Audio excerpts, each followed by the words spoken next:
একাকিনী রমণী নির্জন পথে যাবে, কোনো জন কটু কথা কবে না। কোনো জন পথে ঘাটে সম্পদের মোহে, খুনার রাহা জানি হবে না। আপনারা সেই সমাজ চান কিনা? বলুন, সেই সমাজ চান কিনা? সেই দিন আর নয় বেশি দূরে, সেই দিন আর নয় বেশি দূরে, আর কিছু পথ গেলে মিলবে। সেদিন সবাই খুদাই বিধান পে দুঃখ বেদনা ভুলবে। আল্লাহ আমাদের এই দোয়াকে কবুল করুন, আমিন।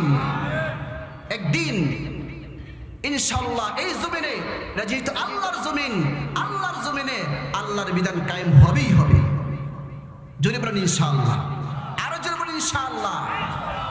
রাসূলুল্লাহ সাল্লাল্লাহু আলাইহি ওয়াসাল্লাম বললেন, ও খাব্বাব, এমন সমাজ তৈরি হয়ে যাবে যেই সমাজ কোনোদিন কোনো ডাকাত থাকবে না, পথে ঘাটের মধ্যে কোনো রাহাজানি হবে না, মানুষ দরজা খুলে ঘুমাতে পারবে, মানুষ দোকান খুলে খুলে, মানুষ দোকান পাট মার্কেট খুলে খুলে নামাজে চলে যাবে। ইনশাআল্লাহ সুম্মা ইনশাআল্লাহ সেই সমাজে কোনোদিন চুরি ডাকাতি আর রাহাজানি হবে না। আদর্শ সমাজ বলতে কোন সমাজকে আমরা বুঝবো? যেই সমাজের মধ্যে মানুষ মানুষের মধ্যে কোনো ভেদাভেদ নেই, যেই সমাজের মানুষ উঁচু নিচুর মধ্যে ব্যবধান সৃষ্টি করে না, কেউ তাকে পাঁচতলায় কেউ তাকে গাছতলায়, এমন বৈরীনীতি, এমন বৈষম্য নীতি যারা অবলম্বন করে না, এমন সমাজকে বলা হবে আদর্শ সমাজ। আদর্শ সমাজ কেমন হবে? মানুষ মানুষের মধ্যে মর্যাদার দিক থেকে মানুষ হিসাবে, একজন মানুষ হিসাবে বৈষম্য থাকবে না। আল্লাহ সুবহানাহু ওয়া তাআলা বলে দিয়েছেন, সকল মানুষ এক আদমের সন্তান, সকল মানুষ এক হাওয়ার সন্তান। আদম আর হাওয়ার সন্তান হিসাবে, মানুষ হিসাবে মানুষ মানুষের মধ্যে কোনো ভেদাভেদ থাকবে না।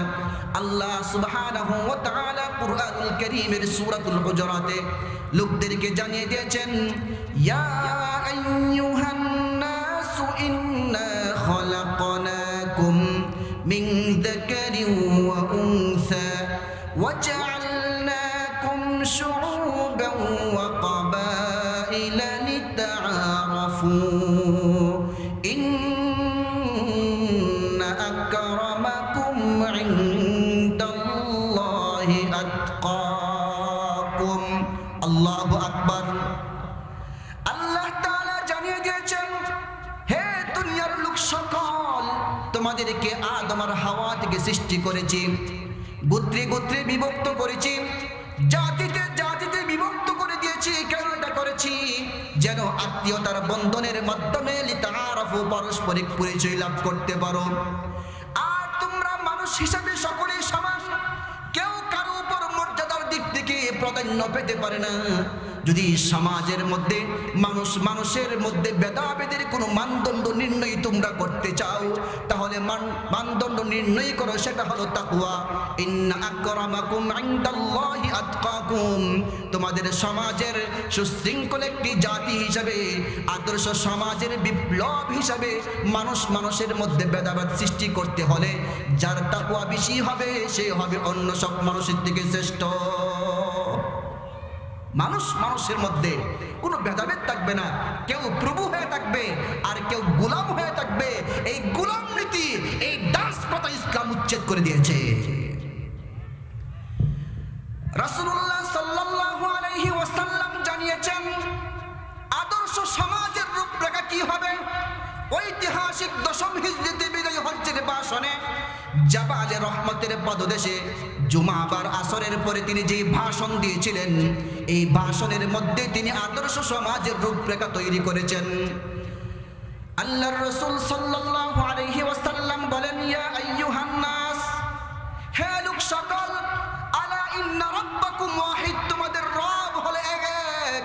তোমাদের রবের মধ্যে দ্বিতীয় কোনো নাই, একজন রব।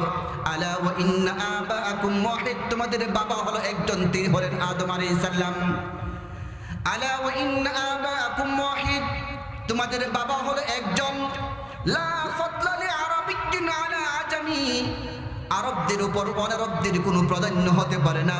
ওয়ালা আজামিয়্যিন আলা আরবি, আর আরবদের উপর অনারবদের কোনো প্রাধান্য হতে পারে না। ওয়ালা আসওয়াদ আলা আহমার, আর কারো লোকদের প্রাধান্য লাল বর্ণের লোকদের উপর হতে পারে না। ওয়ালা আহমার আলা আসওয়াদ, আর লাল বর্ণের লোকদের কালো বর্ণের লোকদের উপর কোনো মর্যাদা বা প্রাধান্য হতে পারে না। পারস্পরিক মানুষ হিসাবে যদি একে অপরের উপর মর্যাদার কোনো মানদণ্ড নির্ণয় করতে হয়, ইল্লা বিত্তাকওয়া, সেটা নির্ণয় করতে পারো তাকওয়ার ভিত্তিতে। সুবহানাল্লাহ। তাকওয়ার ভিত্তিতে মানুষের ভিতরে সমতার নির্ণয় হতে পারে। মানুষ সব মানুষ হিসাবে এক সমান, জোরে বলেন ঠিক কিনা? আপনার হাত কাটলে, আঙ্গুল কাটলে এখান থেকে সাদা রক্ত বের হবে নাকি লাল রক্ত বের হবে? আচ্ছা বুঝলাম, আফ্রিকার যে কালো মানুষগুলো আছে, আফ্রিকার কালো মানুষগুলোর যদি হাত কাটা হয়, তার এখান থেকে মনে হয় কালো রক্ত বের হবে, লাল রক্ত বের হবে, ঠিক না? রক্ত যদি এক হয়, সকলের রব যদি এক হয়, সকলের আদি পিতা যদি একজন হয়, আদি মাতা যদি একজন হয়, সকলের কাবা যদি একটা হয়, সকলের কোরআন যদি একটা হয়, সকলকে যদি 5 ওয়াক্ত নামাজে কাবার দিকে ফিরেই পড়তে হয়, তাহলে মানুষের মধ্যে যে আকাশ জোয়াত ব্যবধান সৃষ্টি করেছে, এটা মূলত ইসলাম করে নাই, কোরআন করে নাই, রাসূল করে নাই, মানব রচিত তন্ত্র মন্ত্র মানুষের মধ্যে বিভেদ সৃষ্টি করে দিয়েছে, জোরে বলেন ঠিক কিনা? এর জন্য বলি, এই সমাজ ভাঙতে হবে, কোরআনের সমাজ গড়তে হবে, জোরে বলেন ঠিক কিনা? এই সমাজ ভাঙতে হবে, কোরআনের সমাজ গড়তে হবে, তাহলে হবে এটা আদর্শ সমাজ। আদর্শ সমাজের রূপরেখা কি? সম্মানিত যুবক তরুণ ভাইরা ভালো রকম শুনে রাখুন। ইসলামী আন্দোলনের কর্মীদেরকে বলবো, কান খুলে শুনে রাখুন। আদর্শ সমাজ কাকে বলা হয়? রাসূলুল্লাহ সাল্লাল্লাহু আলাইহি ওয়াসাল্লাম মসজিদে হারামের চত্বরে তিনি শুয়ে আছেন। খাব্বাব ইবনুল আরাত রাদিয়াল্লাহু তাআলা আনহু রাসূলের কাছে গেলেন, গিয়ে বললেন, ইয়া রাসূলুল্লাহ, জুলুম, অত্যাচার আর নির্যাতনে তো আমরা পিষ্ট হয়ে যাচ্ছি। আলা তাস্তানসিরু লানা, আলা তাদউ লানা, ও আল্লাহর রাসূল, আপনি আল্লাহর কাছে আমাদের জন্য সাহায্য কামনা করুন, আল্লাহর কাছে আমাদের জন্য একটু প্রার্থনা করুন। রাসূলুল্লাহ সাল্লাল্লাহু আলাইহি ওয়াসাল্লাম একটু রাগান্বিত হলেন, মৃদু রাগান্বিত হলেন। রাসূল বললেন, ও খাব্বাব, এই সামান্য নির্যাতনে তুমি অতিষ্ঠ হয়ে গেছো। তোমাদের পূর্বের বহু জাতি যারা ইসলামকে পালন করেছে, ইসলামকে প্র্যাকটিস করেছে, আল্লাহকে রব হিসাবে মেনে নিয়েছিল, তাদেরকে ডেকে আনে তারপরে তাদের কমর পর্যন্ত মাটির ভিতরে গিরে দেওয়া হতো, আর তাদেরকে করাত দিয়ে তাদের মাথার মধ্যে লাগানো হতো, আর মাথা দিয়ে খণ্ডিত করে তাকে মাটির উপরে শোয়া ফেলা হতো। এইভাবে তাদের উপর নির্যাতন নিপীড়ন চলতো। তদুপরি তারা ইসলাম থেকে বিচ্যুত হয় নাই। শুধুমাত্র তা না, বরং তাদেরকে মাটির মধ্যে গেড়ে তারপর লোহার চিরুনি দিয়ে তাদের শরীর থেকে তাদের রক্ত এবং মাংসগুলোকে ছিঁড়ে ছিঁড়ে ফেলা হতো। এরপরেও তারা দিন এবং ইসলাম থেকে তারা বিচ্যুত হয় নাই। শুনে রাখো খাব্বাব ইবনুল আরাত, ওয়াল্লাহি লা ইয়াতিম্মান্না হাযাল আমরা হাত্তা ইয়াসিরা আর-রাকিবু মিন সানআ ইলা হাযরামাউত। ও খাব্বাব, আমি তো স্বপ্ন দেখি সেই সমাজের, সেই আদর্শ সমাজের, যে সমাজ প্রতিষ্ঠিত হওয়ার পর সুদূর ইয়ামেনের রাজধানী সানআ থেকে হাযরামাউত পর্যন্ত একাকী একজন মুসাফির চলে যাবে, আল্লাহ সুবহানাহু ওয়া তাআলা ছাড়া আর কাউকে ভয় করবে না। একাকী নিরমণি নির্জন পথে যাবে, কোনো জন কটু কথা কবে না, কোনো জন পথে ঘাটে সম্পদের মোহে, খুনার রাহা জানি হবে না। আপনারা সেই সমাজ চান কিনা? বলুন, সেই সমাজ চান কিনা? সেই দিন আর নয় বেশি দূরে, সেই দিন নয় বেশি দূরে, আর কিছু পথ গেলে মিলবে, সেদিন সবাই খোদাই বিধান পে দুঃখ বেদনা ভুলবে। আল্লাহ আমাদের এই দোয়াকে কবুল করুন, আমিন। একদিন ইনশাআল্লাহ এই জমিনে, যেহেতু আল্লাহর জমিন, আল্লাহর জমিনে আল্লাহর বিধান কায়েম হবেই হবে। জোরে বলেন ইনশাআল্লাহ, আরো জোরে বলেন ইনশাআল্লাহ। রাসূলুল্লাহ সাল্লাল্লাহু আলাইহি ওয়াসাল্লাম বললেন, ও খাব্বাব, এমন সমাজ তৈরি হয়ে যাবে যেই সমাজ কোনোদিন কোনো ডাকাত থাকবে না, পথে ঘাটের মধ্যে কোনো রাহাজানি হবে না, মানুষ দরজা খুলে ঘুমাতে পারবে, মানুষ দোকান খুলে খুলে, মানুষ দোকান পাট মার্কেট খুলে খুলে নামাজে চলে যাবে। ইনশাআল্লাহ সুম্মা ইনশাআল্লাহ সেই সমাজে কোনোদিন চুরি ডাকাতি আর রাহাজানি হবে না। রাসূল কাবার চত্বরে শুয়ে শুয়ে এই সমাজের তিনি স্বপ্ন দেখেছেন, আর খাব্বাব ইবনুল আরাদকে সেই সমাজের রূপরেখা বলে দিয়েছেন। আমরা তো আদর্শ সমাজের রূপরেখা বলতে রাসূলের দেওয়া সেই স্বপ্নের সমাজকেই বুঝি। আদর্শ সমাজের রূপরেখা কোনটা হবে? আদর্শ সমাজ এমন সমাজ যেই সমাজের মধ্যে আল্লাহ সুবহানাহু ওয়া তাআলা রহমত ঢেলে দিবেন, যেই সমাজের মধ্যে আল্লাহ সুবহানাহু ওয়া তাআলা রহমত ঢেলে দিবেন, এমন সমাজ তৈরি হবে যেই সমাজের মধ্যে কোনো রকমের জুলুম নির্যাতন থাকবে না, যেই সমাজের মধ্যে অত্যাচার নিপীড়ন থাকবে না। কেমন সমাজ চাই? আপনাদেরকে নিয়ে যাই নীল নদের দেশ মিশরে। ওমর ইবনুল খাত্তাব রাদিয়াল্লাহু তাআলা আনহুর সময়ে মিশরের একজন গভর্নর ছিল, নাম তার আমর ইবনুল আস রাদিয়াল্লাহু তাআলা আনহু। তাকে মিশর বিজয়ী বলা হয়। আমর ইবনুল আস রাদিয়াল্লাহু তাআলা আনহুর সময়ে মিশরকে তিনি শাসন করছেন। হঠাৎ করে তিনি একদিন দেখতে পেলেন তার রাজপ্রাসাদের সামনে দিয়ে একদম সুন্দর রূপসী নারীকে সাজিয়ে গুছিয়ে পরিপাটি করে পার্লার থেকে নববধূকে যেভাবে সাজায় এইভাবে সাজিয়ে তাকে নীল নদের দিকে নিয়ে যাওয়া হচ্ছে। আমর ইবনুল আস রাদিয়াল্লাহু তাআলা আনহু বললেন, থামো, তোমরা কি কাজ করতেছো? ইসলামী সাম্রাজ্যের এই দেশে খেলাফত ব্যবস্থা যেই দেশে চলমান, ওমরের শাসন ব্যবস্থা যেই দেশে চলমান, এই দেশের মধ্যে তোমরা কোন কাজটা করতেছো আমাকে বুঝিয়ে বুঝিয়ে করো। তারা বলল, মহাজন জাহাপনা, আমাদের দেশে একটা রীতিনীতি আছে, যুগ যুগ ধরে সেই রীতিনীতি চলে আসছে। কি সেই রীতিনীতিটা হলো নীল নদ শুকিয়ে যায় প্রতি বছর। যখন শুকিয়ে যায় এই নীল নদীর পানি পুনরায় আবার চলমান করার জন্যে, আমাদের ক্ষেতগুলো চাষাবাদ করার জন্যে এই নীল নদকে যখন আমরা তাজা রক্ত বলি দেই, উপহার দেই, তখন নীল নদ আমাদেরকে আবার পুনরায় পানি দেয়। এটা আমাদের একটা কালচার, মিশরের একটা কালচার। মিশরের লোকজন দীর্ঘ সময় থেকে সেই কালচার পালন করে আসছে। নীল নদে একটা রূপসী নারীকে নিয়ে যখন শোয়ে দেওয়া হবে, তাকে জবাই করা হবে, আর তার তাজা রক্তটি যখন নীল নদের তলা সিক্ত হবে, তখন নাকি তাদের বিশ্বাস মোতাবেক এই নীল নদ পুনরায় পানি দেয়। এই জন্য তারা ফেরাউনের বংশের একজন কিপ্তি নারীকে সাথে নিয়ে তারা চলে গেল, তারা যাত্রা শুরু করেছে নীল নদের দিকে।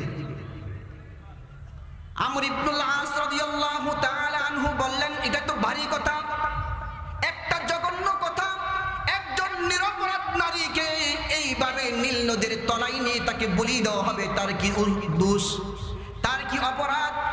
ইসলামী খেলাফত আদর্শ সমাজ ব্যবস্থার মধ্যে এমন একটা জঘন্যতম জুলুমের এই কাজটা চলতে পারে না। তোমরা অফ থাকো, আমি দেখি তোমাদের পানির জন্য কোনো ব্যবস্থা করা যায় কিনা। ফেরাউনের বংশের লোকজন কিপ্তি নারীকে তারা নিয়ে যা যাত্রা করছিল, তাদেরকে থামিয়ে দেওয়া হলো। আমর ইবনুল আস রাদিয়াল্লাহু তাআলা আনহু মিশর থেকে মদিনার গভর্নর, মদিনার রাষ্ট্রপতি ওমর ইবনুল খাত্তাব রাদিয়াল্লাহু তাআলা আনহুর কাছে চিঠি লিখলেন। চিঠি লিখে জানালেন, জাহাপনা, মিশরে এই কালচার চলমান, এই কালচার যদি চলমান থাকে ইসলামী খেলাফত, ইসলামী আদর্শ সমাজ ব্যবস্থার কোনো রূপই থাকবে না। এখানে একটা জুলুম নির্যাতন চলে, যদি ওইটা মুসলিম নারী না, যদি ওইটা ফেরাউনের বংশের কিপ্তি নারী, তদুপরি ইসলাম বলে কারো উপর জুলুম করা চলবে না। ওমর রাদিয়াল্লাহু তাআলা আনহু যখন আমর ইবনুল আসের এই চিঠি তিনি পেয়ে গেলেন, চিঠি পাওয়ার সাথে সাথে তিনি ফিরতি আবার চিঠি লিখলেন। চিঠির মধ্যে লিখে দিলেন, ইয়া বাহরুনিল ইন কুনতি তাজরি মিন ওয়াহিদিল কাহ্হার ফাতাজরি ওয়া ইন কুনতি তাজরি মিন কিবালিক লা তাজরি। চিঠির মধ্যে লিখে দিলেন, হে নীল নদ, মিশরের নীল নদ শোনো, আমি মদিনার গভর্নর, মদিনার খলিফা ওমর ইবনুল খাত্তাবের পক্ষ থেকে তোমার কাছে আমি একটা চিঠি লিখতেছি। এই নদী, তুমি যদি মহান রব্বুল আলামিনের ইশারাতে এবং ইঙ্গিতে তুমি বহমান হয়ে দেখো, আমার এই চিঠি পাওয়ার সাথে সাথে আমি আল্লাহ সুবহানাহু ওয়া তাআলার রিপ্রেজেন্টেটিভ খলিফা, মদিনার খলিফা ওমরের পক্ষ থেকে এই চিঠি পাওয়ার সাথে সাথে তুমি বহমান হয়ে যাবে।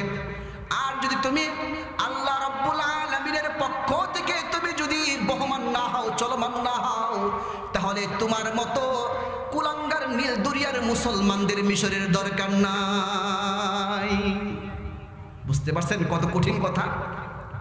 লোকজন অপেক্ষা করতেছে, মিশরের লোকজন বলতেছে, আরে কোন দরবারের মধ্যে পড়লাম, প্রতি বছর যেই কাজ করে আমরা নীল নদে পানি নিয়ে আসি, আর এই পানি দিয়ে মিশরের ক্ষেতগুলো আমরা করি, চাষাবাদ আমরা করি, এই কাজের মধ্যে ব্যাঘাত সৃষ্টি হচ্ছে। আমর ইবনুল আস রাদিয়াল্লাহু তাআলা আনহু মিশরের জনগণকে সান্ত্বনা দিয়ে বলতেছে, একটু ওয়েট করো, ইন্তাজির লাহজাতান, অল্প সময় অপেক্ষা করো।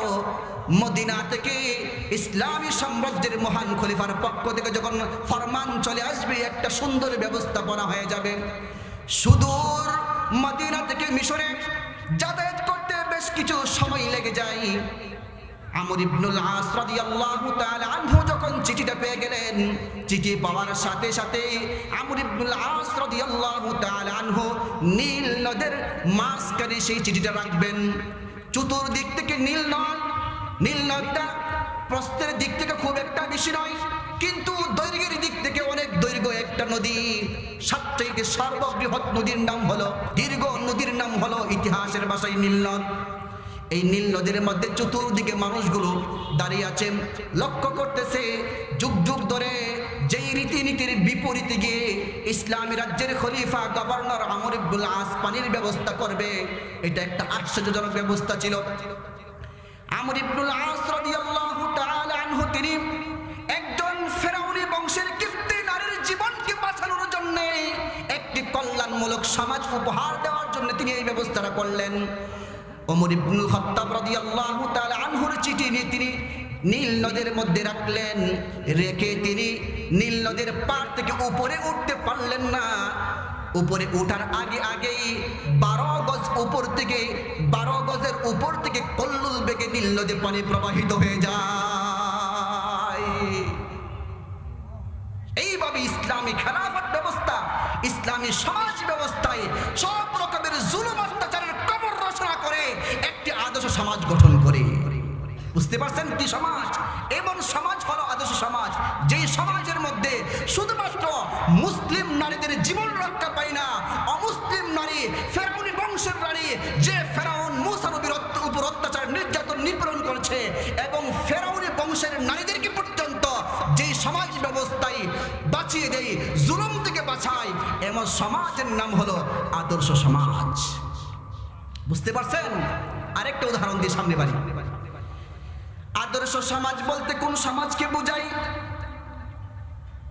আল্লাহর রাসূল সাল্লাল্লাহু আলাইহি ওয়াসাল্লামের সাহাবী সাদ ইবনে আবি ওয়াক্কাস রাদিয়াল্লাহু তাআলা আনহু তিনি ইসলামী সাম্রাজ্যকে তিনি বৃদ্ধি করতেছিলেন। কখনো দাওয়াতের মাধ্যমে, কখনো তলোয়ারের মাধ্যমে তিনি ইসলামী সাম্রাজ্যের মধ্যে তিনি ব্যাপকতা সৃষ্টি করতেছিলেন।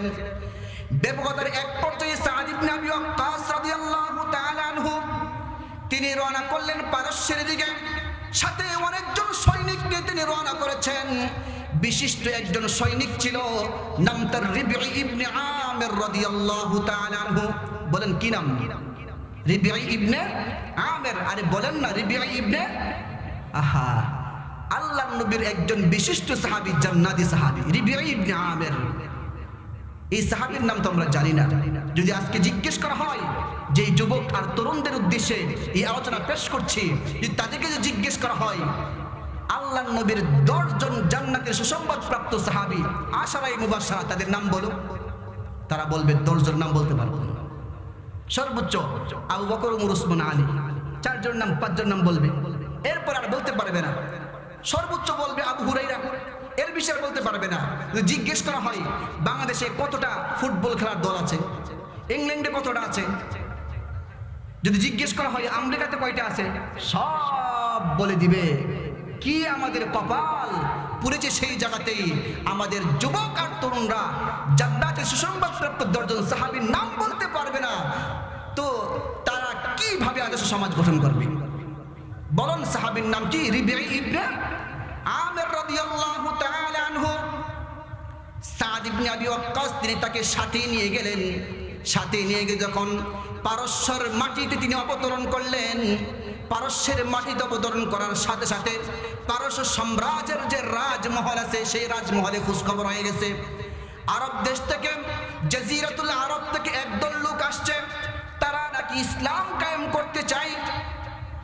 পারস্য সম্রাটের প্রধান সেনাপতি বীর রুস্তুম, বীর পাহলুয়ান তাকে জানিয়ে দিলেন যে তারা কি উদ্দেশ্যে আমাদের এই দেশে আগমন করেছে, তাকে একটু জানান দাও।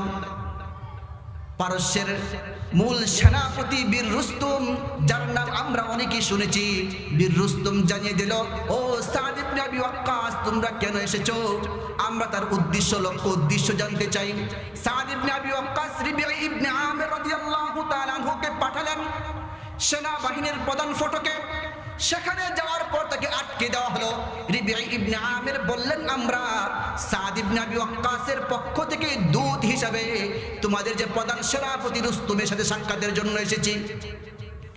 এই খবর যখন বীর রুস্তুমকে জানানো হলো, বীর রুস্তুম বললেন, আমি তাকে আহ্বান করেছি, তাকে ছেড়ে দাও। রাজমহলের ভিতরে সেনা কুঞ্জে তাকে প্রবেশ করতে দাও। সেনা কুঞ্জে তিনি প্রবেশ করলেন।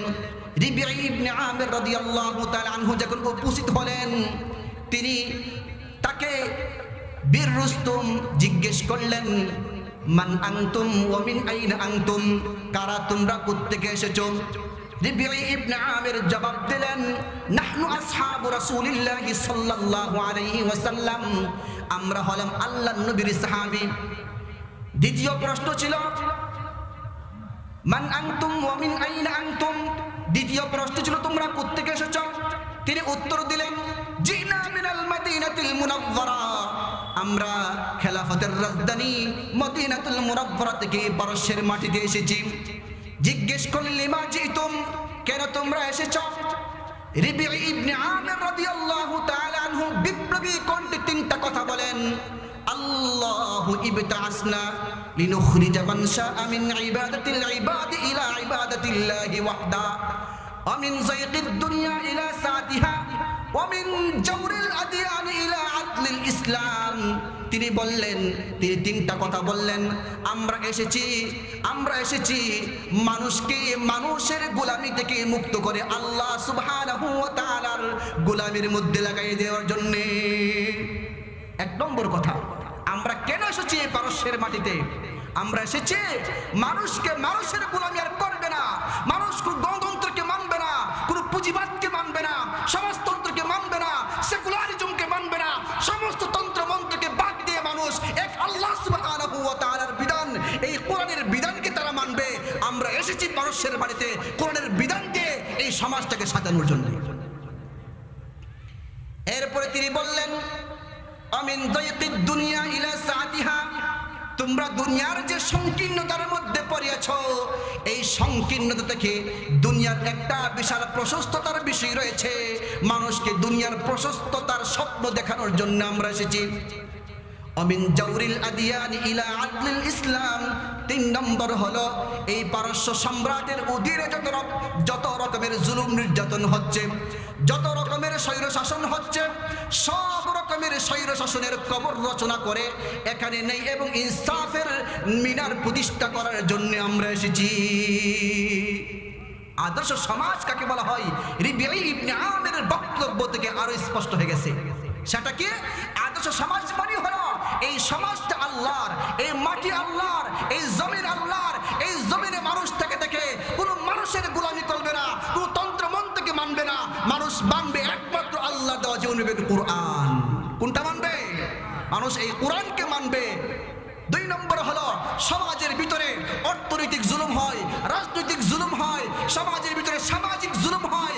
সব রকমের জুলুম নির্যাতনকে বশীভূত করে জ্বালিয়ে পুড়িয়ে সেখানে এর উপরেই ন্যায় এবং ইনসাফের আদলের মিনার প্রতিষ্ঠার জন্য আমরা এসেছি। এর দ্বারা স্পষ্ট হয়ে যায় আদর্শ সমাজ মানে হলো একটি ইনসাফের সমাজ। আদর্শ সমাজ মানে হলো জুলুম মুক্ত সমাজ। আদর্শ সমাজ মানে হলো প্রত্যেকটা মানুষ তার অধিকার পেয়ে যাবে। আদর্শ সমাজ মানে হলো প্রত্যেকটা মানুষ তার খাবারের অধিকার পাবে, তার পরনের অধিকার পাবে, তার চিকিৎসার অধিকার পাবে, তার বাসস্থানের অধিকার পাবে। প্রত্যেকটা মানুষ মত প্রকাশের অধিকার পাবে। প্রত্যেকটা মানুষ আপন আপন অধিকারগুলো তার ঘরে বসে বসে পেয়ে যাবে। তার নাম হলো আদর্শ সমাজ। যদি বলেন ঠিক কিনা? এই সমাজ হলো আদর্শ সমাজ, যে সমাজে কোনো নারী অবহেলিত থাকবে না, যে সমাজে ভাই বোনের অধিকার উপর হস্তক্ষেপ করতে পারবে না। ভাই তার বোনকে লামতাম করে একটা জমি বুঝিয়ে দিয়ে তার ওয়ারিশ বুঝিয়ে দিবে, এমন সমাজের নাম আদর্শ সমাজ নয়। যে সমাজে পিতা তার সন্তানদেরকে সমানভাবে তার অধিকারগুলো ভোগ করার জন্য সমানভাবে বন্টন করে দিবে, এটার নাম আদর্শ সমাজ। কাকে বলা হয় আদর্শ সমাজ? এতক্ষণের আলোচনায় নিশ্চয়ই আপনারা বুঝেছেন আদর্শ সমাজ বলতে কোন সমাজকে বোঝায়। এক কথা যদি বলতে হয়, আদর্শ সমাজ মানেই হলো যেই দেশে অবিচার চলবে না, যেই দেশে মানুষ নিরপরাধ মানুষগুলো জেলের অন্ধকার কুঠুরিতে পুড়ে পুড়ে মরবে, যেই দেশে মানুষ আইনাগর তৈরি করে করে সেখানে শাস্তির আয়োজন করবে, তার নাম আদর্শ সমাজ নয়। এই সমাজকে ব্যান্ডে ঘুরিয়ে দিয়ে আল্লাহ সুবহানাহু ওয়া তাআলার কোরআনের সমাজ গড়ার নামই হলো আদর্শ সমাজ। এই সমাজের জন্য কারা কাজ করবে? এই সমাজের জন্য কাজ করবে আদর্শ যুবকেরা, যুবক ভাইরা এই সমাজের জন্য সবচেয়ে বেশি উপযোগী। শিশুরা কিশোররা তারা দুর্বল থাকে, জ্ঞানহীনতা থাকে, জ্ঞানের শূন্যতা থাকে, এই জন্য তারা কাজ করতে পারবে না। এই সমাজের জন্য কাজ বৃদ্ধরা করতে পারবে না, কারণ বৃদ্ধরাও জ্ঞানের দিক থেকে স্বল্প হয়ে যায়, ক্ষীণ হয়ে যায়, শরীরের শক্তির দিক থেকে তারা দুর্বল হয়ে যায়।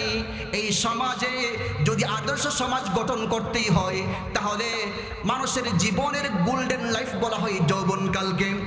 এই যৌবনকালের যুবকরাই পারে একমাত্র আদর্শ সমাজ গড়তে। রাসূলুল্লাহ সাল্লাল্লাহু আলাইহি ওয়াসাল্লাম এই যুব সমাজকে তিনি গুরুত্ব দিয়েছেন। এই যুব সমাজকে তিনি গুরুত্ব দিয়েছেন। আল্লাহ সুবহানাহু ওয়া তাআলা এই যৌবনকাল আল্লাহ তাআলা দান করেছেন।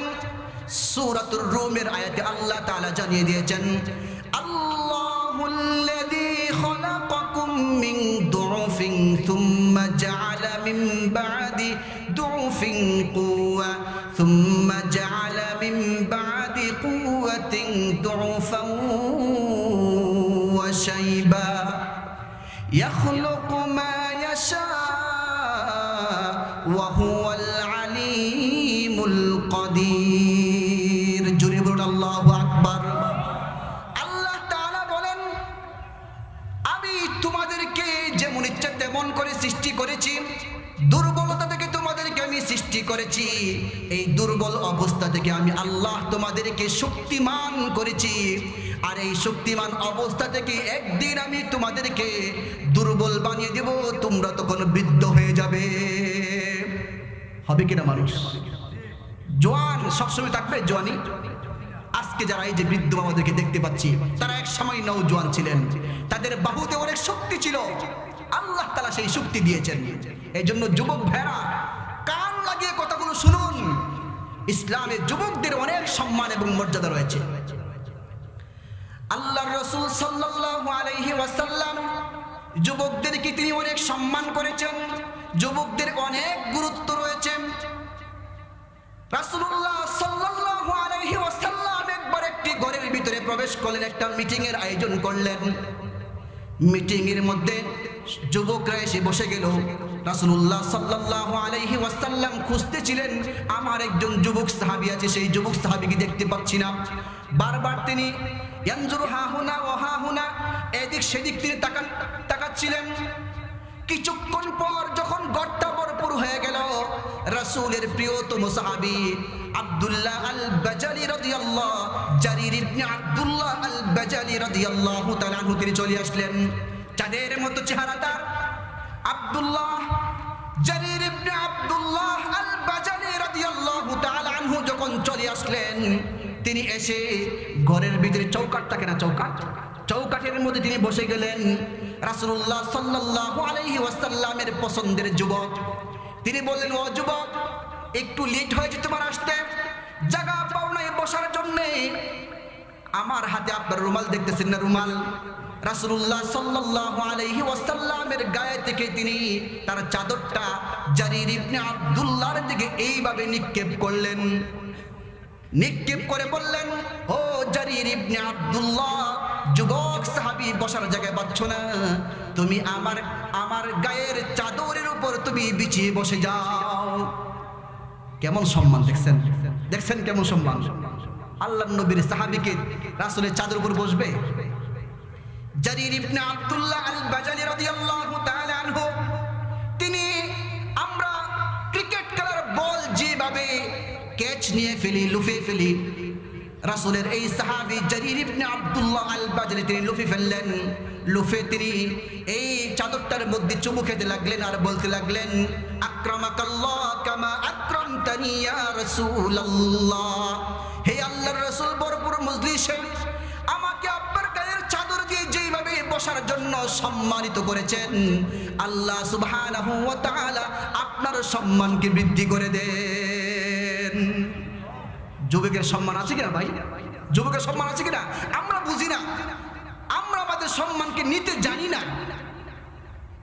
রাসূলুল্লাহ সাল্লাল্লাহু আলাইহি ওয়াসাল্লাম বলেন, 7 শ্রেণীর মানুষ এমন রয়েছে যে 7 শ্রেণীর মানুষদেরকে আল্লাহ তাআলা আরশের ছায়ার নিচে জায়গা দিবেন, যেদিন আরশের ছায়া ছাড়া আর কোনো ছায়া থাকবে না।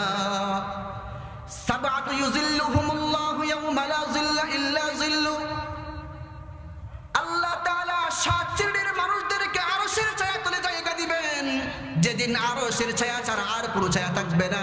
তন্মধ্যে এক শ্রেণী হলো ওয়াশাবুন নাশআ ফি ইবাদাতিল্লাহ, যেই যুবক তার রাতে আড্ডা না মেরে, মোবাইল না খেলে, জুয়া না খেলে, যেই যুবক তার রাতটাকে অযথা সময় ব্যয় না করে আল্লাহ সুবহানাহু ওয়া তাআলার ইবাদত এবং তার দাসত্বের মধ্য দিয়ে কাটিয়ে দেয়, আদর্শ সমাজ গঠনের মধ্য দিয়ে কাটিয়ে দেয়, আল্লাহ তাআলা সেই যুবককে আল্লাহর আরশের ছায়ার নিচে জায়গা দিবেন।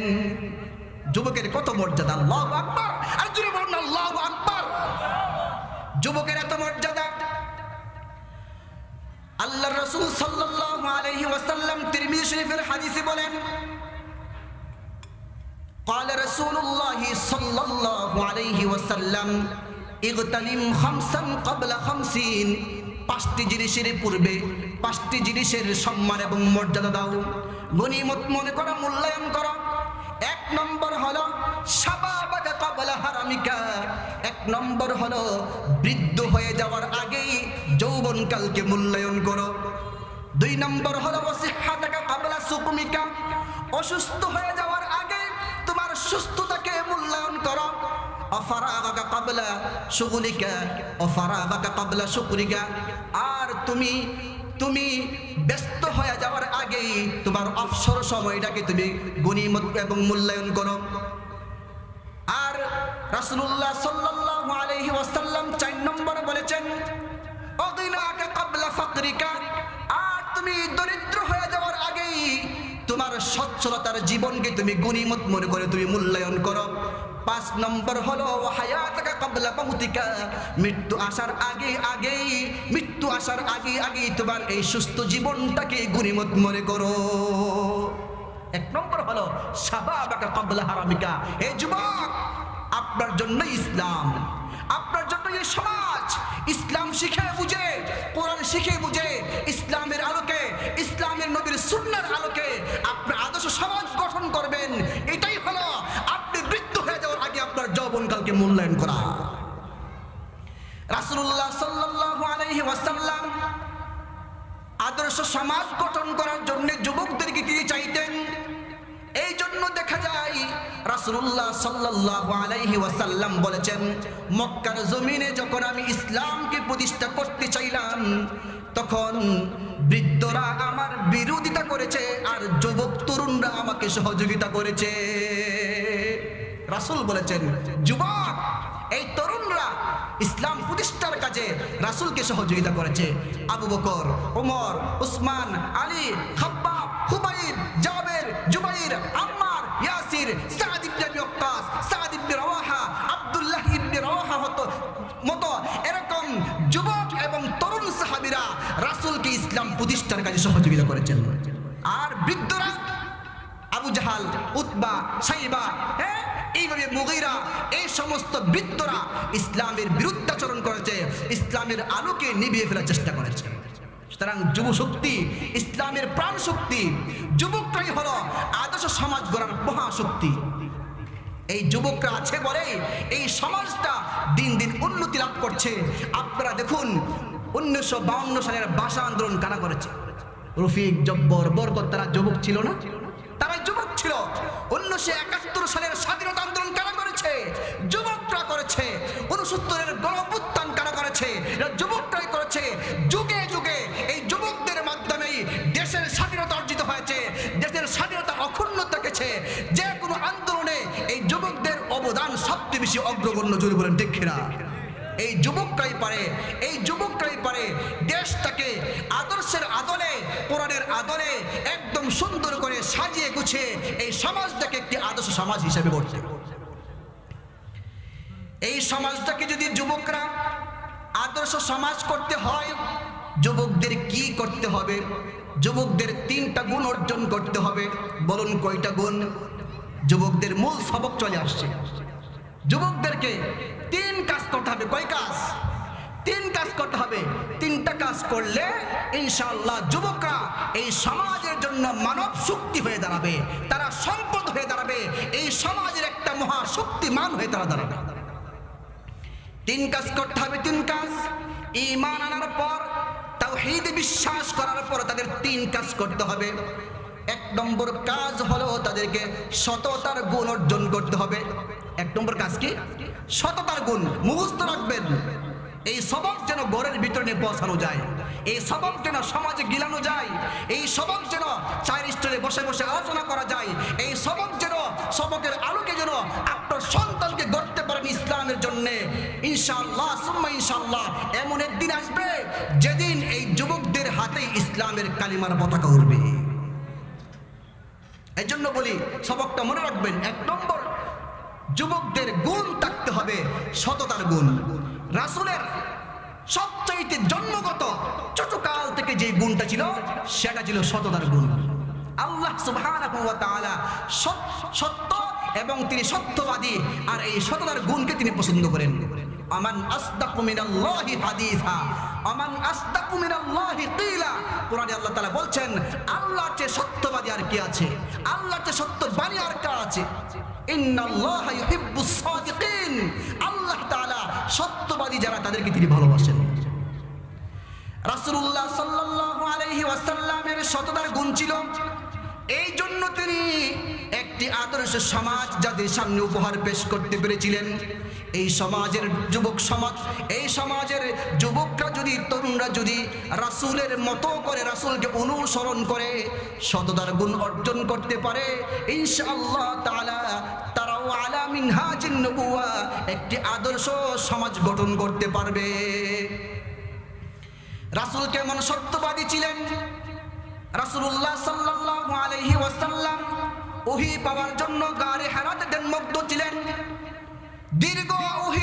দীর্ঘ ধ্যানমগ্নতার পরে আল্লাহ সুবহানাহু ওয়া তাআলা তার উপর কোরআনের আয়াত নাজিল করলেন।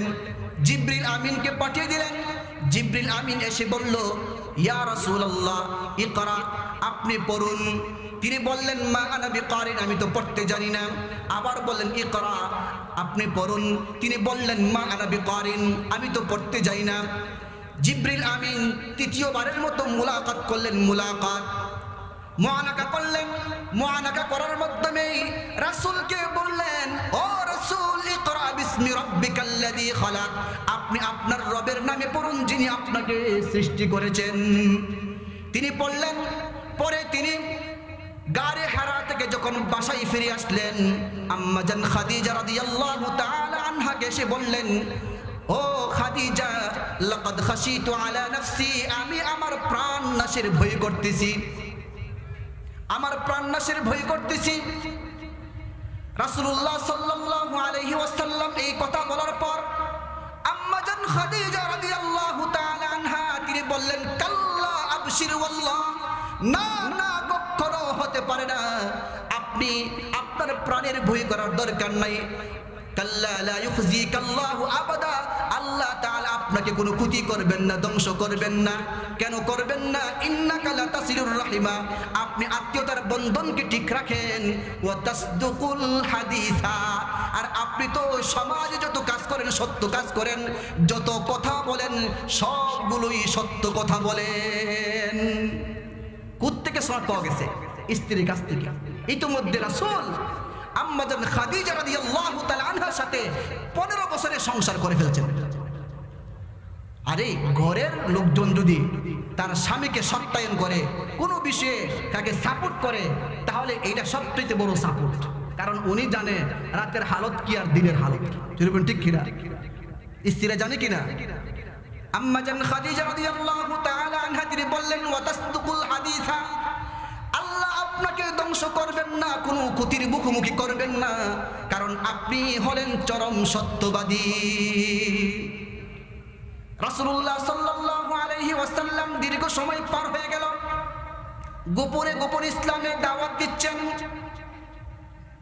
আল্লাহ তাআলা রাসূলের উপর ওহী নাযিল করে জানিয়ে দিলেন, ওয়ানদির আশিরাতাকাল আকরাবিন, ওয়ানদির আশিরাতাকাল আকরাবিন, হে রাসূল, আপনার নিকটাত্মীয় যারা আছে তাদেরকে আপনি জাহান্নামের ভয় দেখান। মূর্তি পূজা থেকে তাদেরকে ফিরে আসতে বলুন, পৌত্তলিকতা থেকে আপনি তাদেরকে ফিরে আসতে বলুন, নিকটাত্মীয় যারা আছে তাদেরকে আপনি ভয় দেখান। রাসূলুল্লাহ সাল্লাল্লাহু আলাইহি ওয়াসাল্লাম এই আয়াত পাওয়ার পরে তিনি চলে আসলেন সাফা পাহাড়ের তীরে। সাফা পাহাড়ের উপরে তিনি দাঁড়িয়ে গেলেন। দাঁড়িয়ে তিনি ডাক দিলেন তার গোত্রের লোকদেরকে, বললেন, ইয়া সাবাহা। ইয়া সাবাহা মানে হলো এমন একটা সংকেত, এমন একটা সংকেত যে সংকেতের মাধ্যমে লোকজন বুঝতো যে এখানে কোনো দুঃসংবাদ আছে অথবা শত্রুর কোনো ভয় আছে। তিনি যখন সাফা পাহাড়ের উপরে দাঁড়িয়ে তিনি বললেন, ইয়া সাবাহা। সাফা পাহাড় চিনেন না আপনারা? সাফা এবং মারওয়া, এই সাফা পাহাড়, ইন্নাস সাফা ওয়াল মারওয়াতা মিন শাআইরিল্লাহ, এই সাফার কথা বলছি। সাফা পাহাড়ে তিনি দাঁড়িয়ে গেলেন। দাঁড়িয়ে দাঁড়িয়ে তিনি বললেন, ইয়া সাবাহা। চতুর্দিক থেকে আহ্বান চলে আসলো, লোকজন জড়ো হলো। লোকজন জড়ো হয়ে বললেন, লোকজন যখন জড়ো হয়ে গেল, রাসূল বললেন, আমি তোমাদের সামনে কথা বলছি, শুনো। আমি যদি বলি এই সাফা পাহাড়ের ওই পারে শত্রুরা অপেক্ষা করতেছে, যে কোনো সময় তোমাদের উপর আক্রমণ করবে, তোমরা বিশ্বাস করবে কিনা? কুরাইশের লোকজন এমনিতেই রাসূলকে চিনত, রাসূলকে জানতো, এবং রাসূলকে তারা আল আমিন আস-সাদিক বলে জানতো, চরম সত্যবাদী এবং পরম আমানতদার। এই কথা বলে কুরাইশের লোকজন তাকে জানতো। সাফা পাহাড়ের পাদদেশে যখন তিনি এই কথা বললেন, আমি যদি তোমাদেরকে বলি পাহাড়ের ওই পাশে শত্রু অপেক্ষা করতেছে, তোমাদের উপর আক্রমণ করবে, তোমরা বিশ্বাস করবে না? লোকজন বলল, আমরা কেন বিশ্বাস করব না? মা জাররাবনাকা ইল্লা সিদকান, এই দীর্ঘ সময় পর্যন্ত 40টি বসন্ত আমাদের এই কুরাইশ বংশের সাথে আপনি পার করেছেন, আপনি একটাও মিথ্যা কথা বলেন নাই। এর মানে রাসূল সত্যবাদী ছিলেন। রাসূল কি ছিলেন? সত্যবাদী ছিলেন। এই জন্য আল্লাহ সুবহানাহু ওয়া তাআলা বলছেন, সূরা তাওবাতে আল্লাহ তাআলা বলেন 119 নম্বর আয়াতে তিনি বলছেন, ইয়া আইয়ুহাল্লাযীনা আমানু কুনু মা'আস সাদিকিন, হে ঈমানদারগণ, হে সমাজের লোকজন, যারা সত্যবাদী তাদের সাথী হয়ে যাও, তাদের সাথেই থাকো, তাদেরকে হেল্প করো। সত্যবাদী কারা? তাদের গুণাগুণ বর্ণনা করেছেন আল্লাহ সুবহানাহু ওয়া তাআলা সূরাতুল হুজুরাতের 15 নম্বর আয়াতে। তিনি বলেন, ইন্নামাল মুমিনুনা আল্লাযীনা আমানু বিল্লাহি ওয়া রাসূলিহি সুম্মা লাম ইয়ারতাবু ওয়া জাহাদু বিআমওয়ালিহিম ওয়া আনফুসিহিম ফি সাবিলিল্লাহ। আল্লাহ তাআলা বলছেন, যারা সত্যবাদী তাদের 4 গুণ থাকবে। কয় গুণ? বলুন কয় গুণ থাকবে? 1 নম্বর গুণ হলো তারা আল্লাহর প্রতি ঈমান রাখবে। 2 নম্বর গুণ হলো তারা আল্লাহর রাসূলের আনুগত্য করবে। 3 নম্বর গুণ হলো আল্লাহকে বিশ্বাস করে রাসূলকে আনুগত্য করে তারা মৃত্যু পর্যন্ত অটল অবিচল থাকবে। সুম্মা লাম ইয়ারতাবু, তারা অটল অবিচল থাকবে। 4 নম্বর গুণ হলো ওয়াজাহাদু ফি সাবিলিল্লাহি বিআমওয়ালিহিম ওয়া আনফুসিহিম, নিজেদের জান এবং মালকে ব্যয় করে আল্লাহর রাস্তায় জিহাদে অবতীর্ণ হবে। আল্লাহ তাআলা তারপরে তিনি স্বীকৃতি দিয়েছেন, উলাইকা হুমুস সাদিকুন, তারাই হলো আল্লাহর পক্ষ থেকে স্বীকৃত সনদ প্রাপ্ত সত্যবাদী। সত্যবাদীদের সাথে থাকতে হবে। সত্য এবং সততা যদি তাদের অর্জিত হয়, হে যুব সমাজ, হে তরুণ ভাইরা, আপনাদের 1 নম্বর গুণ অবশ্যই থাকতে হবে। সেটা হলো আপনারা সত্যবাদী হবেন। লোকজন বিশ্বাস করবে আপনাকে, আমানতদার মনে করবে। আপনার আমানতের উপর ভিত্তি করে আপনার হাতে, আপনার কাজে সমাজের নেতৃত্বের ভার তুলে দিবে। যদি আপনার কাছে সততা না থাকে, সত্যবাদিতা না থাকে, আপনাকে লোকজন বিশ্বাস না করে, আপনাকে লোকজন ক্ষমতা দেবীদের কথা আপনাকে বৃদ্ধাঙ্গুলি পর্যন্ত প্রদর্শন করবে না। এর জন্য যুবক এবং তরুণ ভাইদের জন্য 1 নম্বর সবক, আপনি আদর্শ সমাজ গড়বেন। আপনি গড়ার জন্য আপনাকে ঈমান এবং তাওহীদের পরে আপনার ভিতরে সততার গুণ থাকতে হবে, যেমন রাসূলের ভিতরে ছিল। রাসূলের সাথে যেমন সততার গুণ ছিল, আপনার ভিতরে সেই সততার গুণ থাকতে হবে। 2 নম্বর গুণ থাকতে হবে, সেটা হলো আপনার ভিতরে আল আদল, নেই পরায়ণতা, এই আদালত থাকতে হবে। 2 নম্বর গুণ যদি নেই পরায়ণতা থাকে, তাহলে আল্লাহ তাআলা এই সমাজের নেতৃত্বের ভার আপনার হাতে দিবেন। কেমন করে দিবেন? আল্লাহ সুবহানাহু ওয়া তাআলা নেতৃত্বের জন্য তিনি আদালতকে তিনি আগে শর্তরূপ করেছেন। আল্লাহ সুবহানাহু ওয়া তাআলা সূরাতুন নামলের 90 নম্বর আয়াতে বলেন, ইন্নাল্লাহা ইয়া'মুরু বিল আদলি ওয়াল ইহসান। আল্লাহ তাআলা বলেন, আল্লাহ তাআলা তোমাদেরকে ন্যায় এবং ইনসাফের অর্ডার করেছেন এবং তিনি ইহসান করার জন্য, পরোপকার করার জন্য অর্ডার করেছেন। এর মানে হলো আল্লাহ তাআলার নির্দেশ হলো যুব শক্তি, যুব সমাজ তারা ন্যায় এবং ইনসাফের গুণে গুণান্বিত হবে। আল্লাহ তাআলা সূরাতুন নিসাতে জানিয়েছেন, ইন্নাল্লাহা ইয়া'মুরুকুম আন তু'আদ্দুল আমানাতি ইলা আহলিহা ওয়া ইযা হাকামতুম বাইনান নাসি আন তাহকুমু বিল আদল। আল্লাহ তাআলা বলছেন, আল্লাহ তাআলা তোমাদেরকে অর্ডার করেছেন যেন তোমরা যাদের আমানত তোমাদের কাছে রয়েছে, সেই আমানত যেন যথাযথভাবে তোমরা তাদের কাছে পৌঁছে দাও। আর যখন তোমরা বিচার কার্য পরিচালনা করবে, বিচার কার্যের ক্ষেত্রে অবশ্যই ন্যায় এবং ইনসাফকে প্রাধান্য দিবে। বিচারের ক্ষেত্রে কি প্রাধান্য দিবে? ইনসাফকে প্রাধান্য দিবে। যদি ন্যায় বিচার না করা হয়, যে সমাজ ন্যায় বিচার করবে না, এই সমাজ আদর্শ সমাজ না। আজকের বাংলাদেশে ন্যায় বিচার হয়, কোন মানুষ 10 বছর জেল কাটে, জেল কাটার পর তার রায় হয় নির্দোষ, তিনি খালাস পেয়েছেন। কোন দোষে তাকে 10টা বছর তাকে নেওয়া হলো? কোন দোষে 10টা বছর তার মা বাবার খেদমত থেকে তাকে মুক্ত রাখা হলো? কোন দোষে 10টি বছর তার স্ত্রীকে তার আদর্শ হক থেকে বঞ্চিত করা হলো? কোন দুঃখে তার সন্তানদেরকে 10টি বছর আদর্শ হক থেকে, তার স্নেহ এবং মায়া মমতা থেকে তাকে দূরে রাখা হলো? এই বাংলাদেশের ব্রিটিশ শাসিত, ব্রিটিশদের দেওয়া আইন মোতাবেক যে আদালত চলতেছে, এই আদালত তার জবাব দিতে পারবে? দিতে পারবে না। এই জন্য বলেন, আল্লাহ তাআলা বলছেন, ওয়া ইযা হাকামতুম বাইনান নাসি আন তাহকুমু বিল আদল, যখন তোমরা তোমরা বিচার কার্য করবে, বিচার পরিচালনা করবে, ন্যায় এবং ইনসাফের সাথে বিচার করতে হবে। আমরা আজ এমন এক জগদ্দল পাথরের মতো আমরা স্বাধীনতা অর্জন করছি বটে, কিন্তু জগদ্দল পাথরের মতো আমাদের আইন এবং আদালতগুলোতে ব্রিটিশদের দেওয়া নিয়ম মোতাবেক বিচার কার্য এখনো পরিচালনা হচ্ছে। মানুষগুলো নিরপরাধ, এই নিরপরাধ মানুষগুলোকে জেলের ভিতরে আটকে রাখা হয়, গুম করা হয়, খুন করা হয়, আইনাগরের ভিতরে লুকিয়ে রাখা হয়। কোন দোষে এই দেশের ভিতরে আইনাগর প্রতিষ্ঠা করা হবে? জবাব চাই, কোন দোষে? সম্মানিত হাজিরিন, যদি ন্যায় এবং ইনসাফ থাকতো এই দেশে কোনো আইনাগর হতো না। যদি কোরআনী শাসন থাকতো এই দেশে কোনো অতিরিক্ত রিমান্ড থাকতো না। যদি ন্যায় এবং ইনসাফের বিচার থাকতো, কোরআনের বিচার থাকতো, এই দেশে নির্দোষ মানুষগুলো দীর্ঘ সময় পর্যন্ত জেলের ভিতরে দিয়াতিপাত করতে হতো না। সাথে সাথে বিচার হতো, সাথে সাথে খালাস পেয়ে যেত, সাথে সাথে তার উপর আইন প্রয়োগ করতে হতো। আর এটাই হতো আদর্শ সমাজ। এই জন্য বলি, রাসূলুল্লাহ সাল্লাল্লাহু আলাইহি ওয়াসাল্লাম যেমন বিচার কার্য পরিচালনা করেছেন, ন্যায় এবং ইনসাফের বিচার কার্য পরিচালনা করেছেন, আমাদের যুব সমাজকে এমন ন্যায় এবং ইনসাফের বিচারের দীক্ষা নিতে হবে।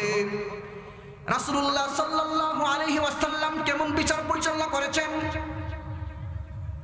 রাসূলুল্লাহ সাল্লাল্লাহু আলাইহি ওয়াসাল্লামের যুগে কুরাইশ বংশের একটা শাখা গোত্র ছিল, নাম তার মাখজুমি গোত্র।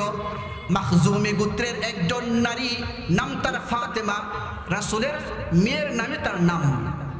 রাসূলের একজন মেয়ে ছিলেন না ফাতেমা রাদিয়াল্লাহু তাআলা আনহা, তার নামে তার নাম। ফাতেমা রাদিয়াল্লাহু তাআলা আনহার নামে মাখজুমি গোত্রের ফাতেমার নাম। সে চুরি করেছিল, চুরি করার দায়ে তার বিচার রাসূলুল্লাহ সাল্লাল্লাহু আলাইহি ওয়াসাল্লাম পর্যন্ত এসে পৌঁছে গেছে।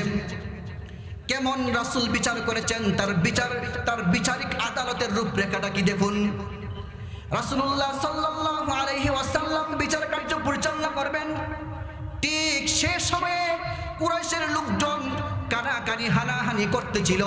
আরে কুরাইশ বংশের শাখা গোত্র মাখজুমি গোত্র, যদি আজকে এই কুরাইশ বংশের নারীর হাত কাটা হয় তাহলে তো আমাদের নাক কান কাটা হবে, আমাদের সম্মানের উপর আঘাত লাগবে। আমরা আরবের বাইরে মুখ দেখাতে পারবো না, সিরিয়াতে গিয়ে ব্যবসা বাণিজ্য করতে পারবো না, আমাদের নারীদের বিবাহ শাদী দিতে পারবো না। লোকজন বলবে কুরাইশ বংশের নারীরা হলো সুন্নি, তাদের এই দায়ে হাত কাটা হয়, এদেরকে বিয়ে শাদী করানোর দরকার নাই। এমন একটা বদনাম হয়ে যাবে। কুরাইশ বংশের সাহাবীরা তারা কানাকানি করতেছে, তারা এই কথা ভাবতেছে কার মাধ্যমে রাসূলকে এই কথা জানানো যায়। আবু বকর, ওমর, ওসমান, আলী, খাব্বাব, খুবাইব, কারো শক্তি নাই এই কথা রাসূলকে জানানো। উসামা ইবনে যায়েদ রাদিয়াল্লাহু তাআলা আনহু রাসূলের খুব কাছের এবং খুব প্রিয় একজন সাহাবী ছিলেন। উসামা ইবনে যায়েদ রাদিয়াল্লাহু তাআলা আনহুর কাছে গিয়ে বলল, তুমি রাসূলের আদরের সাহাবী, রাসূলের কানে গিয়ে বলবা, ও আল্লাহর রাসূল, এই মাখজুমি গোত্রের ফাতেমা তো হলো কুরাইশ বংশের একজন নারী, যদি তার হাত কেটে দেন তাহলে আরব দেশে আমাদের চোখ দেখানো, মুখ দেখানোর মতো সুযোগ থাকবে না। রাসূলুল্লাহ সাল্লাল্লাহু আলাইহি ওয়াসাল্লামের কাছে গিয়ে উসামা ইবনে যায়েদ গেলেন, গিয়ে এই কথা বললেন। বলার পর রাসূলুল্লাহ সাল্লাল্লাহু আলাইহি ওয়াসাল্লামের চেহারা লাল বর্ণ হয়ে গেছে। ওয়াহমাররাল ওয়াজহা, রাসূলের চেহারা লাল বর্ণ হয়ে গেছে। রাসূলুল্লাহ সাল্লাল্লাহু আলাইহি ওয়াসাল্লাম বিচারকের আসন থেকে নেমে তিনি মসজিদে নববীর মিম্বারে গিয়ে দাঁড়ালেন, লোকদেরকে বললেন আর তিনি ভাষণ দিলেন, ইয়া আইয়ুহান নাস ইন্নামা আহলাকাল্লাযীনা মিন ক্বাবলিকুম ইযা সারাকা ফীহিমুশ শরীফ তারাকুহু ওয়া ইযা সারাকা ফীহিমুজ যায়ীফ আকামু আলাইহিল হাদ্দা। হে আমার সাহাবীরা, আল্লাহ সুবহানাহু ওয়া তাআলার একটা বিধানকে রহিত করার জন্য তোমরা আমার কাছে সুপারিশ পাঠিয়েছো, তোমাদের কত বড় দুঃসাহস। আল্লাহ তাআলা কোরআনে সূরাতুল মাইদাতে জানিয়ে দিয়েছেন, আস-সারিকু ওয়াস-সারিকাতু ফাকতাউ আইদিয়াহুমা। আল্লাহর কোরআনের বিচার মোতাবেক চোর হোক অথবা সুন্নি হোক, যদি সাক্ষী প্রমাণের ভিত্তিতে, শর্তের ভিত্তিতে প্রমাণিত হয় তাহলে তার দুই হাত কেটে দিতে হবে। এমন একটা জাজ্জল্যপূর্ণ বিধানকে তোমরা রহিত করার জন্য সুপারিশ করেছ, আতাশফাউ ফি হাদ্দিন মিন হুদুদিল্লাহ, আল্লাহর বিধানকে রহিত করার জন্য তোমরা আমার কাছে সুপারিশ পাঠিয়েছ। শুনো, ইন্নামা আহলাকাল্লাযীনা মিন ক্বাবলিকুম ইযা সারাকা ফীহিমুশ শরীফ তারাকুহু, পূর্বের বহু জাতি ধ্বংস হয়েছে শুধুমাত্র এই কারণেই ধ্বংস হয়েছে যে তাদের কাছে যখন কোনো সম্ভ্রান্ত বংশের কোনো ব্যক্তির কোনো বিচারকে কার্যকর করা হতো, তখন তারা বংশ দেখে দেখে তাদেরকে ছেড়ে দিতেন। আর যদি নিচু বংশ হইতো, তখন তাদের উপর বিচারটাকে কার্যকর করা হতো। এই দৈত্য নীতি তারা পালন করত, এই বৈষম্য নীতি তারা পালন করত, এই জন্য তারা ধ্বংস হয়ে গেছে।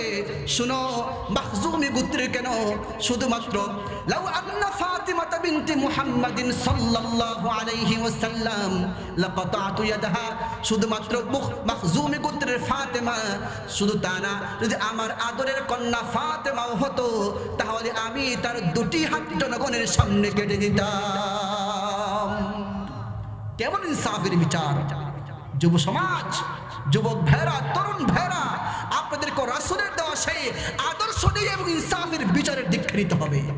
তাহলে আপনি ন্যায় এবং ইনসাফের গুণ অর্জন করলেন, আপনার হাতে এই সমাজের নেতৃত্বের ভার তুলে দিলেন। 3 নম্বর গুণ হলো বীরত্বের গুণ, বাতালাত, বীরত্বের গুণ নিতে হবে। 1 নম্বর গুণ হলো সাদাকাত, সত্যবাদিতা। 2 নম্বর গুণ হলো আদালত, ন্যায়পরণতা। 3 নম্বর গুণ হলো বাতালাত, বীরত্বের গুণ নিতে হবে। কেমন বীরত্ব আল্লাহর নবী দেখিয়েছেন, কেমন বীরত্ব আল্লাহর নবীর সাহাবীরা দেখিয়েছেন। শুনুন, শুধু শুধু মিষ্টি কথা দিয়ে সমাজ ইসলাম প্রতিষ্ঠা হবে না। শুধু শুধু মিষ্টি কথা দিয়ে ইসলাম প্রতিষ্ঠা হবে না। শুধু শুধু মিষ্টি মিষ্টি কথা দিয়ে যদি ইসলাম প্রতিষ্ঠা হয়ে যেত, সারা বাংলাদেশে ইসলাম কবে প্রতিষ্ঠা হয়ে যেত। কারণ সারা বাংলাদেশের এমন কোনো গ্রাম নাই, মহল্লা নাই, মসজিদ নাই, মাদ্রাসা নাই যেখানে এই জাতীয় ওয়াজ এবং মাহফিল হচ্ছে না। ইসলামের জন্য 2টি কাজ করতে হবে। 1 নম্বর কাজ হলো দাওয়াত ইলাল্লাহ, আল্লাহর দাওয়াত দিতে হবে। কোনো পীর মাশায়েখের দাওয়াত না, কোনো খানকার দাওয়াত না, কোনো মাদ্রাসার দাওয়াত না, কোনো ব্যক্তি বিশেষের দাওয়াত না, ইলাহি কালিমাতুল্লাহর দাওয়াত, আল্লাহর ঝান্ডাকে বুলন্দ করার দাওয়াত দিতে হবে 1 নম্বর। 2 নম্বর হলো, যদি এই দাওয়াত গ্রহণ না করে শান্তিপূর্ণভাবে, তাহলে ইসলামের আরেকটা বিধান হলো জিহাদ ফি সাবিলিল্লাহ, জিহাদের ময়দানে অবতীর্ণ হতে হবে, রক্ত ঢালতে হবে, রক্ত নদী স্রোতের উপর দিয়ে ইসলাম প্রতিষ্ঠা হবে। রাসূল শিখ সেটাই করেছেন, মদিনা থেকে ইসলামের দাওয়াত দিয়েছেন। যারা গ্রহণ করেছে ইসলাম গ্রহণ করে মুসলমান হয়ে গেছে, যারা গ্রহণ করে নাই অমুসলিম হিসেবে তারা ইসলামী রাষ্ট্রে কর দিয়ে দেখেছে। যারা বিদ্রোহ করেছে তাদের বিরুদ্ধে রাসূল সাল্লাল্লাহু আলাইহি ওয়াসাল্লাম নিজে 27টা যুদ্ধের সেনাপতি ছিলেন। সম্মানিত হাজিরিন, শেষ করে দিচ্ছি। এই জন্য বলি, আপনাদেরকে 3 গুণ অর্জন করতে হবে। কয় গুণ বলুন? কয় গুণ? 3 গুণ। 1 নম্বর গুণ হলো, আপনার সত্যবাদী হওয়া লাগবে, অতি গভীরের কথা। 2 নম্বর গুণ হলো ন্যায়পরায়ণ হতে হবে। 3 নম্বর গুণ হলো, যদি সময় মতো সুযোগ মতো আপনাকে রক্ত ঢালতে হয়, শাহাদাতের সিঁড়ি দিয়ে রক্ত ঢেলে তারপরে আপনাকে এই সমাজের নেতৃত্ব গ্রহণ করতে হবে। ইনশাআল্লাহ সুম্মা ইনশাআল্লাহ সময় আসছে গাজওয়াতুল হিন্দের, একটি আদর্শ সমাজের সময় চলে আসছে। এই সময়ে ইনশাআল্লাহ তাআলা গাজওয়াতুল হিন্দ খুব সন্নিকটে। আমাদের গাজওয়াতুল হিন্দের প্রেক্ষাপট রচিত হচ্ছে। রাসূল বলছেন, ওয়াদানা রাসূলুল্লাহ সাল্লাল্লাহু আলাইহি ওয়াসাল্লাম গাজওয়াতুল হিন্দ। আবু হুরায়রা রাদিয়াল্লাহু তাআলা আনহু থেকে বর্ণিত নাসাই শরীফের হাদিস, ইবনে এবং বাইহাকিতে সেই হাদিস রয়েছে। তিনি বলছেন, রাসূল আমাদের কাছ থেকে তিনি গাজওয়াতুল হিন্দের এই ওয়াদা তিনি নিয়েছিলেন, অর্থাৎ এই উপমহাদেশে ভারত, বাংলাদেশ, পাকিস্তান, নেপাল, ভুটান, শ্রীলঙ্কা সহ আফগানিস্তান সহ নিয়ে একটা মহাযুদ্ধ সংঘটিত হবে। এই মহাযুদ্ধের প্রেক্ষাপট রচিত হচ্ছে। সময়ের ব্যবধানে এই মহাযুদ্ধ সংঘটিত হবে, মালহামাতুল উজমা সংঘটিত হবে। মালহামাতুল উজমার ভিত্তিতে ইনশাআল্লাহ তাআলা খলিফাতুল্লাহ আল মাহদি আসবে। তিনি এসে সারা দুনিয়াতে ইসলাম প্রচার করবেন, ইসলামের শাসন তিনি কায়েম করবেন। ইসলামের শাসন কায়েম করে তিনি একটি সুন্দর আদর্শ ও কল্যাণমূলক সমাজ তিনি এই সমাজ থেকে তিনি পরিণত করবেন। এই জন্য যুবক এবং তরুণদেরকে প্রস্তুতি এবং প্রিপারেশন নিতে হবে। সেই জন্য কি করতে হবে? শেষ করছি। ডক্টর আল্লামা ইকবালের কবিতার মাধ্যমে, সবক লাউ সাদাকাত কা, আদালত কা, সুজাআত কা, লিয়া জায়েগা কাম তুঝে দুনিয়া কি ইমামত কা। শিক্ষা নেই বিচার, বীরত্ব আর সততা তোমাকেই দিতে হবে এই দেশের নেতৃত্বের ভার। নাসরুম মিনাল্লাহি ওয়া ফাতহুন করিম, আবাশশিরিল মুমিনিন। আসসালামু আলাইকুম ওয়া রাহমাতুল্লাহ।